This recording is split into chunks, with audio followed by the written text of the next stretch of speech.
Open Mic Compilation Volume 2. Crazy Kyle, Mark Gannon, Real Deal Productions.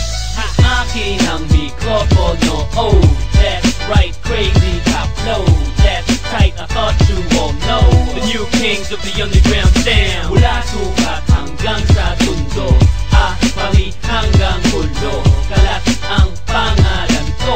To be the kings of the underground. Ako na yata ang pinaka-pogi sa Pasig. Mandaluyong Paranaque kay daming nananalig. At hindi to pabilisan, ay nito ay patagisan. Ang talino at talento di man lang pinagpawisan. Ang MC'ng mayabang na bulol na pinakamaangan, na di mo kayang talunin parang bakod ng mataan. The reason why ang kuya mo nag-uulul-ululan. Mga rappers sa Lasal ngayon nagbubulul-bululan. Ang pangalan ko'y kalat parang Emilio Eslin. Kahit ang boses ko'y malat, sa'yo mas malupit pa rin. Kaya wag kang pikon, paborito ko maiikli ang pise. Mag-isip muna bago mo ko i-guess, baka magsisi. I'm the reason why ang underground biglang nagingay. Ang rason kung ba't bigla kang napamahal sa iyong inay. Pagkat akin ang mikropono, Mark Gannon ang pangalan ko. Andito na si Crazy Kyle, umalis ka dyan sa tono mo. Akin ang mikropono, oh, that's right, my cosa, oh, that's tight, I thought you all know. The new kings of the underground sound. Mula sukat hanggang sa tundo, pali hanggang tundo, kalat ang pangalan ko.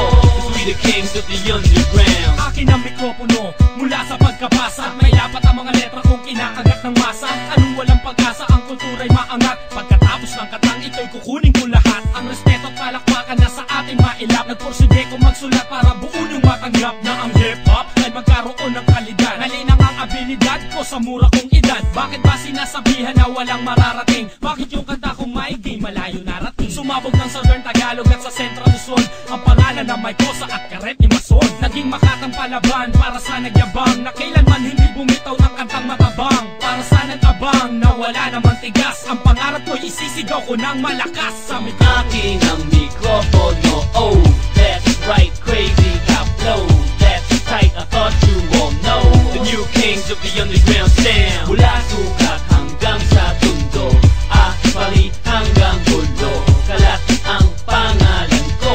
To be the kings of the underground. I'm the reason why you're out of order. Ang dahilan kung ba't sila'y lunod, ma-flows too big like water. At kagabi asawa mo pumapalag ng konti, at nang pumayag napansin mo lumuwag ng konti. That's me, Crazy Kyle, nag-iiwan ng marka. Kikilabutan ka sa tuwing nagsusulat ng kanta. Paano susulong kung lahat ng tagahanga natin di na bumibili lahat, mga rapper na rin. I used to turn fans to friends but not anymore. They call you idol pag talikod mo, tangin na mo. But ako sinisisi, I'm the reason why pangalan mo'y nababoy like the parents of Mick Pinisi. Akyat manaog na inis ang mga taong nagmindes. Pagkat Tagalog at Ingles, ako ang tanging mabangis. Ako at Shota mo'y pareho, lagi na lang tinitira. Crazy Kyle like Francis M, ako'y Pinoy na pambihira. Oh, akin ang mikropono, oh, that's right, Crazy Kyle flow, that's tight, I thought you all know. The new kings of the underground sound. Mula sukat hanggang sa tundo, pali hanggang hulo, kalat ang pangalan ko. Yeah, kings of the underground. Akin ang mikropono, oh, that's right, Crazy Kyle flow, that's tight, I thought you all know. The new kings of the underground sound. Mula sukat hanggang sa tundo, pali hanggang hulo, kalat ang pangalan ko. To be the kings of the underground. Yeah, Crazy Kyle, Mike Cosa, Scallion, Familia, Dos Talentos. Doing it for my man Beware, the original king of the underground. Open Mic, part motherfucking 2. Real Deal Productions. Biatch.